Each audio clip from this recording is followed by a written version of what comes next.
Suspension training, TRX. Maybe you've heard of it, maybe you haven't. Today, we're gonna go through it from start to finish. Hey, I'm Elliott, I'm the owner of Total Row in Atlanta. We've got a whole video series for you today. We're gonna talk about why we wanna use these, how we can use them, and some of our favorite exercises. So get ready, let's go ahead and get started.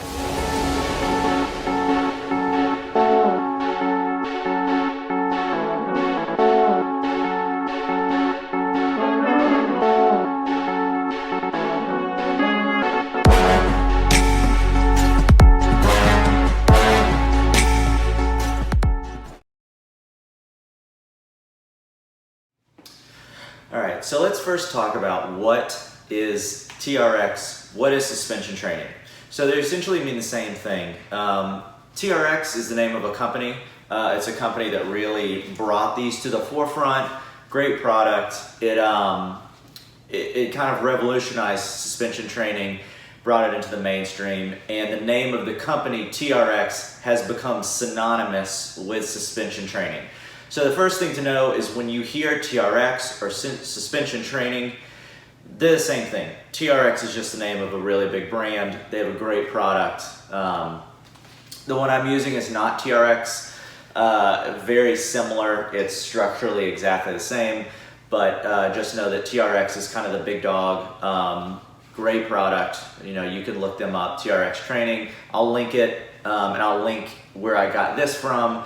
But they're the same thing, and it all comes down to suspension training.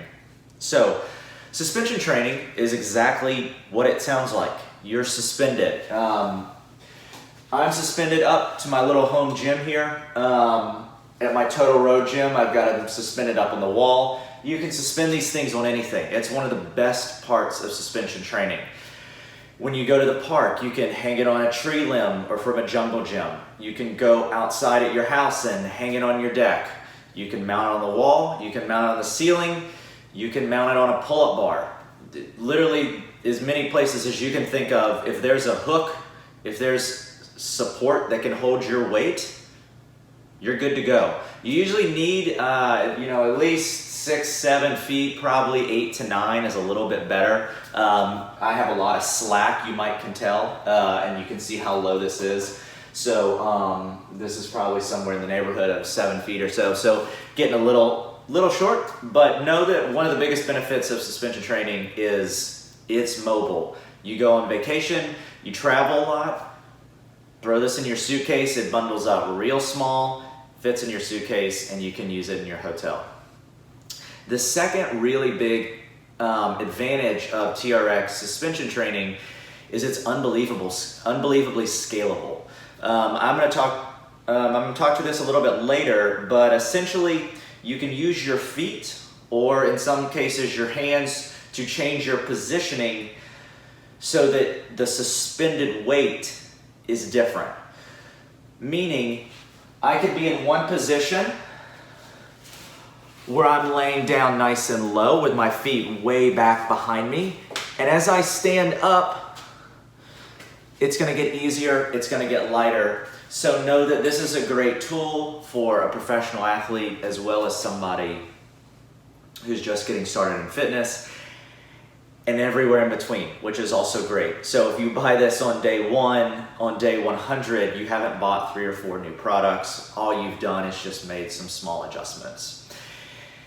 So those are the two biggest ones, and third, kind of related, and my favorite is it's body weight. It's super easy. I can take it anywhere with me. I can scale it. I don't need 20, 30, 40 different kinds of dumbbells. This is all I need. And so it's a wonderful tool. So that's suspension training. That's what it is. Next, we're gonna talk about how to use this.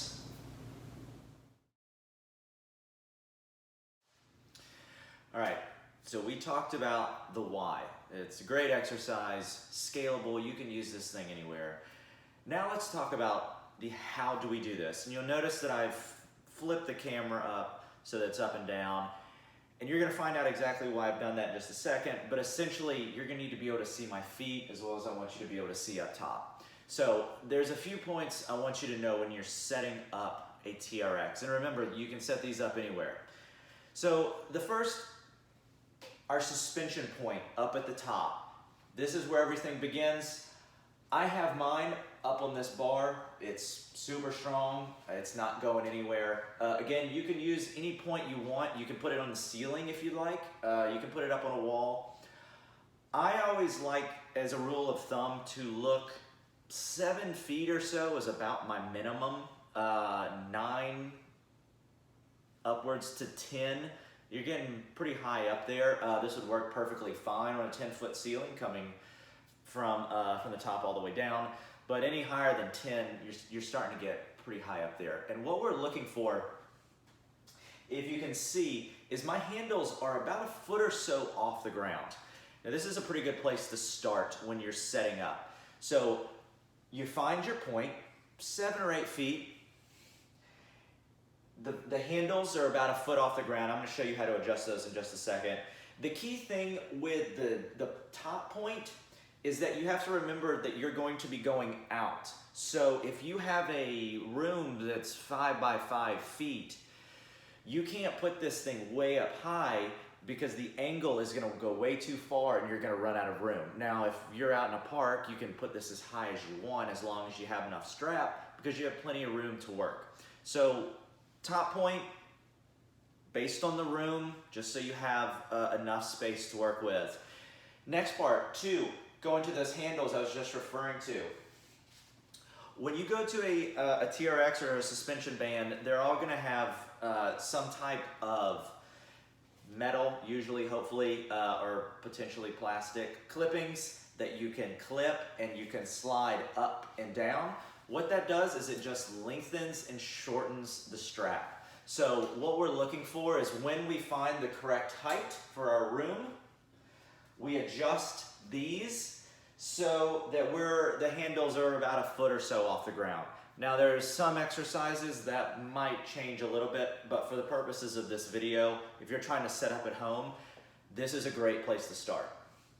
So for the top, I've got this carabiner hooked in to my yellow strap attached to the point. You can attach it any way that will go with a hook around it. And then I lengthened and shortened my straps so that they are the same length and about a foot off the ground. So that's the setup. Now, when we get into position, and I'm going to show you some of my favorite exercises in just a second, but there's one crucial element you need to understand anytime you are going to start a suspension training exercise.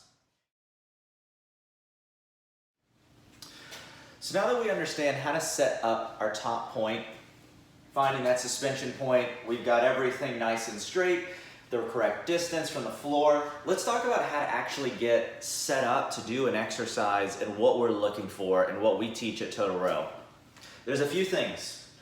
First, remember, you can scale this exercise. You can scale all of these exercises to some degree, with the key point being the more the straps, the more weight they are taking, the harder it's going to be.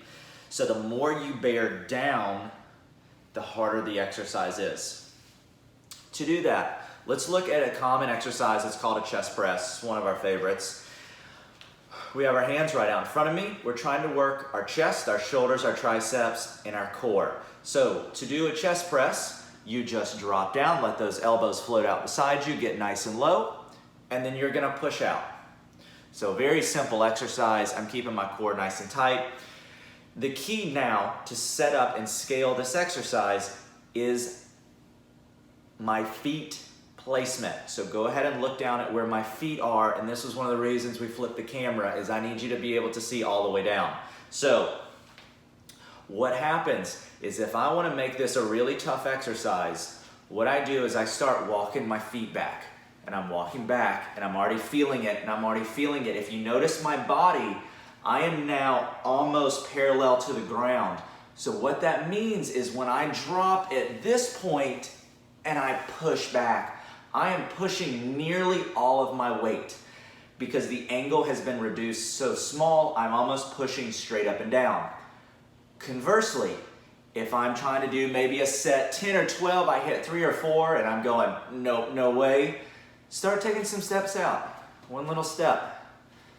One little step. Every time you take a step outwards to the point where you're standing up totally straight, there's almost no weight on the straps because you're standing perfectly up straight. It can be done this way if you flipped around for, say, bicep curls. Exactly the same concept. The more that your feet move in towards the point, straight down, so the further back they go, the more your body weight is going to be pushing down and the harder the exercise is going to be. Conversely, walk those feet out so that you're standing almost straight up and down. You're not going to be doing any weight. That's the great thing about TRX. You can scale it the whole way. Another important concept. You may have heard me say, I'm keeping my core tight. Suspension training is wonderful for your core. And it works it in a way, instead of doing a crunch, which is great, but it just sort of hits the same muscles in a very small motion. You'll notice immediately when you get on one of these bands, your whole body locks. And it's no matter if you're doing curls, you can do tricep extensions, chest press, row, squats. It doesn't matter. When you grab these bands and you start to walk out, you better keep that core nice and tight. You can't let your hips drop. You're not going to do the exercise. You got to pull the hips back and squeeze the core nice and tight. That's the second biggest tip. My third tip for you, this is a really important one, and if you're on the lower end of the scaling side, where you're trying to make this as easy as you possibly can, this is where you need to be careful. What you want to do is make sure that these straps are always tight. You do not want them going loose and snapping back. For example, if I'm standing up on a nice easy chest press, I don't want to just fall out and let those bands get a bunch of slack as I go. I want to slow down, keep the bands tight, and push back out. So those are your three keys.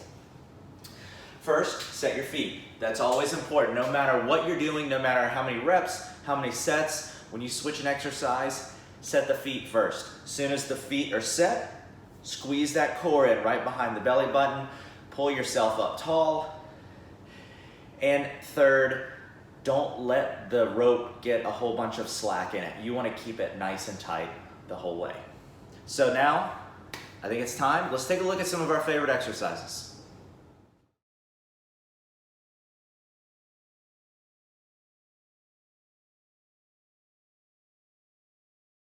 So we're going to start with the chest press. Notice that my hands start right to the side of my chest, my palms facing down.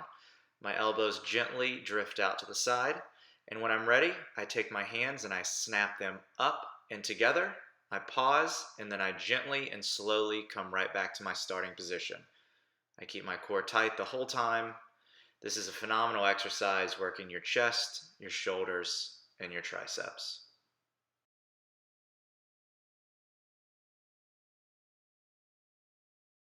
For a suspended row, we are going to flip around and face our suspension point. Set your feet first, keep your palms facing together, and then draw your hands to the side of your chest by bringing your elbows right beside your body. Notice that my elbows are both moving and bending as I pull myself up using my back, my biceps, my core, and then also my hamstrings are engaged to keep me in the same position. This is a suspended row.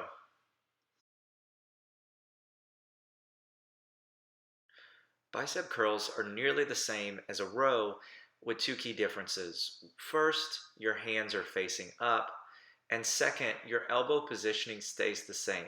Your elbows bend, but they do not move. Because of this, you're now relying almost exclusively on your biceps rather than your back. You're also pulling in some help from your core as well as your hamstrings to help stabilize you. This is the bicep curl, very similar to suspended row, but just more focus on the front of your arms.